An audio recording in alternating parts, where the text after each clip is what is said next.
Price load. புலம்பல் 3:22 ஒரு அருமையான வார்த்தை. நாங்கள் இன்று நிர்மூலமாகாமல் இருப்பது கர்த்தருடைய கிருபையே, அவர் இரக்கங்களுக்கு முடிவே இல்லை. ஆம் சகோதரா சகோதரி, நாங்கள் இன்றைய நாளிலே நாங்கள் இன்றைக்கு நிற்பது கர்த்தருடைய கிருபை. அவருடைய கிருபையினால் தான் நாங்கள் இன்று நிலை நிற்கிறோம்.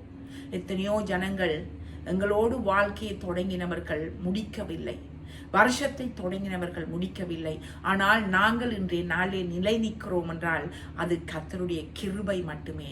அவர் இரக்கங்களுக்கு முடிவே இல்லை. அவர் எப்போதும் ஒரு நல்ல தகப்பனாய், எங்களிலே அன்பு செலுத்தும் தகப்பனாய், எங்களோடு இரக்கம் காட்டும் தகப்பனாய் எப்போதும் இருக்கிறார்.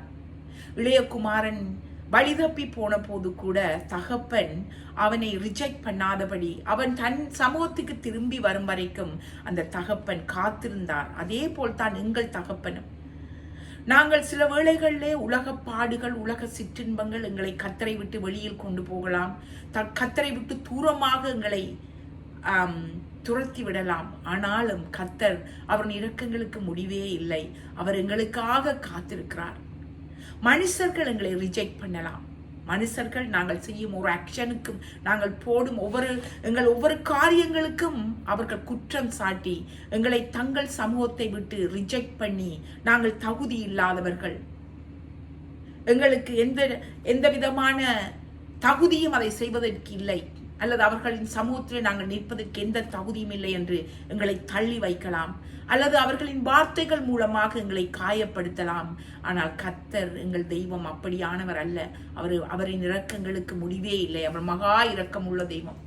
நாங்கள் யாராவது இந்த வேளையில ஏதாவது காரியத்தினால் கர்த்தரை விட்டு நாங்கள் தூரமாக இருக்கிறோமா? கர்த்தரின் சமூகத்தை விட்டு நாங்கள் தூரமாக இருக்கிறோமா? நாங்கள் இந்த வேளையிலே எங்களை திரும்பவுமாக கர்த்தரின் சமூகத்துக்கு கொண்டு வருவோம். எங்கள் இதயத்தை கர்த்தருக்கு கொடுப்போம். அவரின் இரக்கங்களுக்கு முடிவே இல்லை. அவரின் கிருபைதான் நாங்கள் இன்று இருப்பது. ஆமேன். தேங்க்யூ.